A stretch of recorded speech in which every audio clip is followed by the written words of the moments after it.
Buenas tardes a todas y todos. Mm, Muchísimas gracias por invitarnos. Yo hago parte, como lo anunciaron anteriormente, de una organización que se llama Cisma Mujer, una organización feminista que defiende derechos humanos de las mujeres en el país desde el año 98. Entre las diferentes actividades que hacemos, representamos mujeres víctimas de diferentes formas de violencias, fuera y dentro del conflicto armado. Representamos judicialmente, digo, ante los tribunales de la Administración de Justicia, en un modelo de acompañamiento dual con psicólogas que nos contribuyen a prestar una atención más interdisciplinaria, más integral para las mujeres víctimas de las formas de violencia. Nosotras trabajamos todas las formas de violencia, pero especialmente trabajamos la temática de violencia sexual, por eso la presentación que haré tendrá énfasis en esta problemática. Con ocasión del proceso de paz, nosotras hemos dicho a la sociedad que no es posible la paz sin la participación de las mujeres y de las organizaciones de las mujeres en la búsqueda de la verdad, de la justicia y de la reparación. Y decimos esto porque la valoración que tenemos de los análisis o la falta de análisis que se han hecho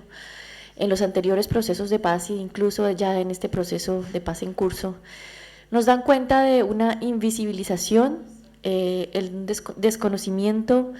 y una subvaloración de las problemáticas que afectan a las mujeres fuera y dentro del conflicto armado. Por eso, aunque formalmente es claro que tenemos derecho a la participación, tenemos que acudir permanentemente a escenarios de incidencia política para reclamar y reivindicar nuestro derecho a la participación política. Esto lo hacemos a través de la descripción de problemáticas tan graves como la violencia sexual en el marco del conflicto armado, que es poco tenida en cuenta en las agendas de negociaciones entre los grupos armados y el Estado. Para eso entonces voy a justificar mi presentación y mi afirmación de que no es posible una paz sin la participación de las mujeres en la búsqueda de la verdad, la justicia y la reparación, en la presentación de algunas cifras de contexto y de impunidad, así como de normas que respaldan nuestra tesis de que las mujeres tenemos que tener una voz en el proceso de paz para que la paz sea un proceso sostenible en Colombia. Por supuesto, de entrada, nosotras como organización pacifista, además, apoyamos el proceso de paz. Creemos que en estricto sentido la guerra es una estructura misma del patriarcado que reproduce todos esos estereotipos de discriminación y violencia que tienen a las mujeres en este momento como nos tienen en nuestros países y en el mundo en general, porque no es algo exclusivo de Latinoamérica. Para describir esta situación de violencia sexual quisiera comenzar con unas afirmaciones en relación con cómo entendemos nosotras la violencia sexual. Nosotras consideramos, porque así también lo dicen los instrumentos internacionales de derechos humanos de las mujeres, que la violencia sexual es una forma de discriminación,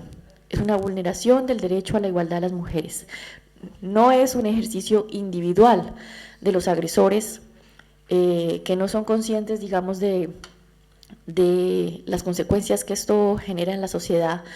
que por supuesto compromete su responsabilidad penal, pero más allá de eso es una expresión de lo que siente la sociedad por las mujeres y por sus cuerpos, cómo se cosifica, cómo se instrumentaliza y cómo se subvalora el cuerpo y la vida de las mujeres. Entonces nosotras creemos que esta es una gran expresión de la discriminación contra las mujeres.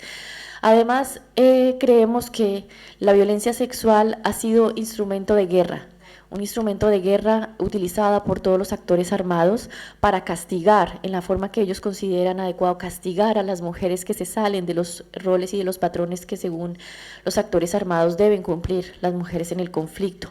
Y también ha servido, porque hay que decirlo, para cumplir intereses económicos. A las mujeres también, a través de la violencia sexual, se les ha despojado de las tierras. No se ha avanzado mucho en los estudios, pero sí tenemos noticia de cómo el despojo de tierras ha sido llevado a cabo a través de actos como la violencia sexual con intereses económicos. Entonces, toda esta instrumentalización de los cuerpos y de las vidas de las mujeres es importante que se reconozca y que se entienda. Más lento. Que se entienda cómo realmente sucede. En el contexto general de violencia sexual contra las mujeres, nosotras quisiéramos destacar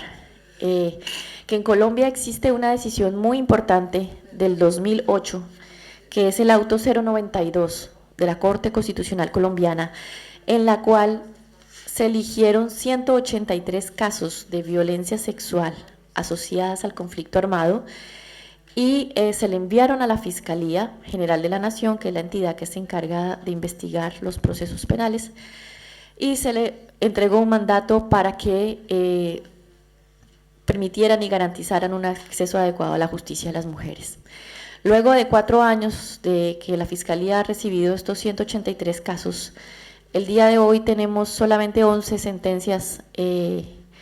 resueltas en los casos, a pesar de ser un grupo selecto, privilegiado, si se quiere, porque estaba amparado por una orden de la Corte más importante en el país. Y hoy, 4 años después, tenemos un nivel de impunidad entre el 94 y 95% de ese conjunto de casos. Esto muestra, por supuesto, que hay un desinterés marcado por la violencia sexual que afecta prioritariamente en el país a las mujeres. En relación con otras cifras, tenemos que en el año 2008 a 2010 se han registrado, según el sistema oficial, que por supuesto consideramos que tiene un subregistro, pero al menos este registro oficial nos da una buena muestra de lo que pasa en el país. Se han registrado en el 2008-2010 219 casos de agresión sexual en medio del conflicto armado. De esos 219 casos, la policía tuvo una participación del 38%, los militares de una participación del 19%,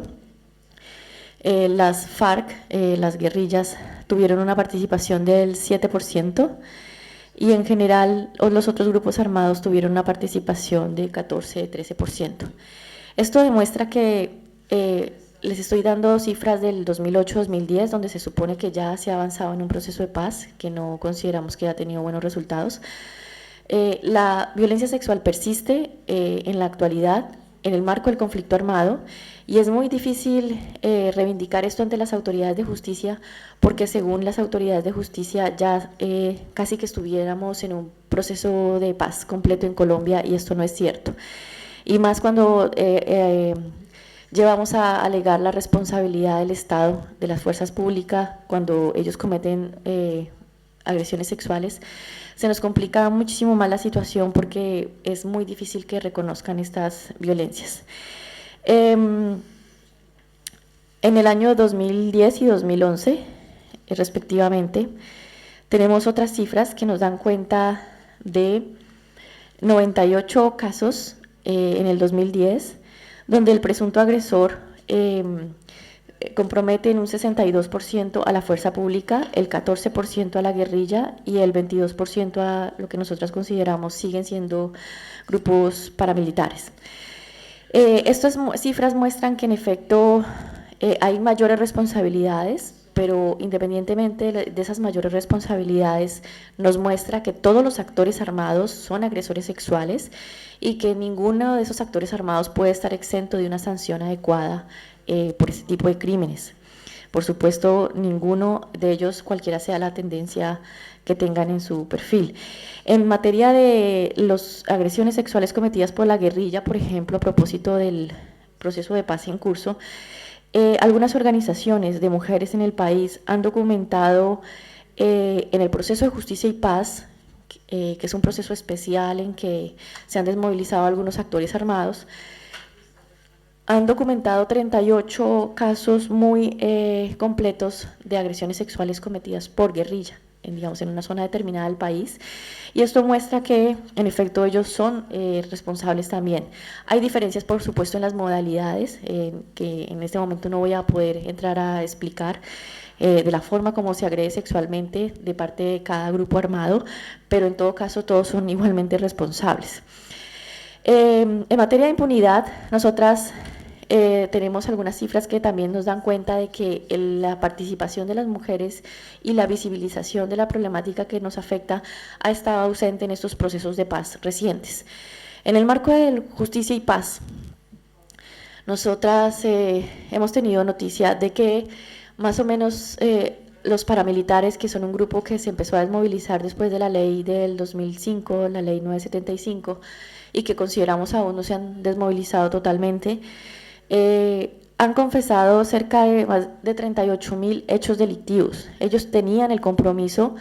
de confesar todos los crímenes y a cambio de esto ellos iban a recibir una pena alternativa más flexible para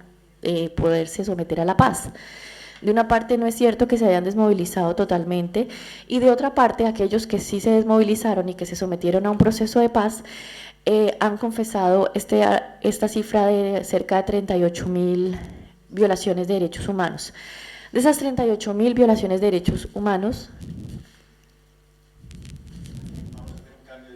ok,